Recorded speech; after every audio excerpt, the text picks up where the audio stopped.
online hackers? Am I at risk? And if we are at risk, what do we do about it? As a parent, feeling ill-equipped and outpaced by my kids in an arena where I feel they're unsafe causes me anxiety. As our young ones are getting older, they have so much access to the cyber world, to technology. How do we keep them safe?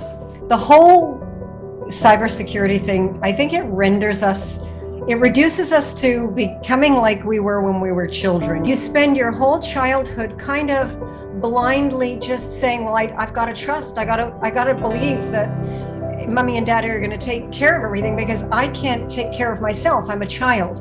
And to me, with cybersecurity, it's the same thing. We are doing event, we do have a lot of online purchase. I'm very aware about these things happen. As a user, I think one of the biggest concerns we have is transparency. We are agreeing to a lot of risk perhaps and sharing our information and not fully understanding how it's being used. I've worked in the financial services industry for over 15 years, and we see a lot of attempts by people to try and fudge money. Stuff like fraudulent transactions, account takeovers. And I think that really opened my eyes into sort of like what is cybercrime, or like what kind of crime happens on these kind of tech platforms. Cybersecurity is like serves as our immune system. So a lot of people doesn't take that seriously. It's just like a lot of people doesn't take their health seriously. It might affect us not in a biological way, but in other different ways. Am I too late? Like not even have the awareness that this is really something that is constantly happening around me, that I'm not learning more things to protect myself, Are we ready for that kind of safetyness? Whether we are ready for the kind of security, whether we are ready for another government in the cyberspace for us, or we want to stay freely, across the space, but having the risk, right?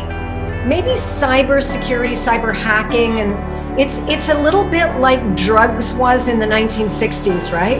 There has to be kind of like, it has to happen in their arena to their people before that young generation in 10 years become the people who take it seriously and teach the world and make us take it seriously. The difficult thing for a lot of people is that it's just that the possibilities of all these illegal acts just seem so limitless. All we can do is instead of reflecting on what kind of freedom we've already lost versus control, and to really know what they can do to us and what they can't do to us really makes a lot of difference in terms of how much you need to protect yourself. Obviously, it's not up for discussion. So I think cyber attack threatens our freedom to express ourselves and our right to maintain our private life and private communication. I don't think anyone across the globe can say that I'm safe and I don't need to worry about it.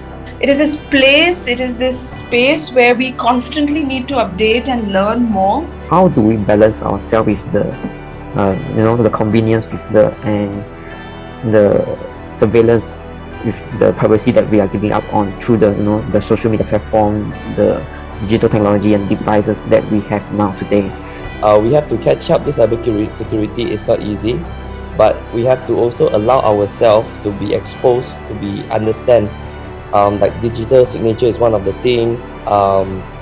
We have to, the privacy of our own information, we have to allow it so that we can get the conveniences as well. There are multiple stakeholders and it's quite a complex scenario. It's not a single, nicely summarized in one sentence and put a bow on it problem at all. Are we ready to give up all the convenience for the safety, right? The anonymity is the freedom, and then when you give it up and you get the safety, you're not anonymous anymore. Our awareness about digital signatures and digital certificates needs to be improved a little bit. Keeping your eye out on the things that are happening. You don't really need to know in terms of the details and whatnot, but just so that you are informed and you can make good decisions based on that.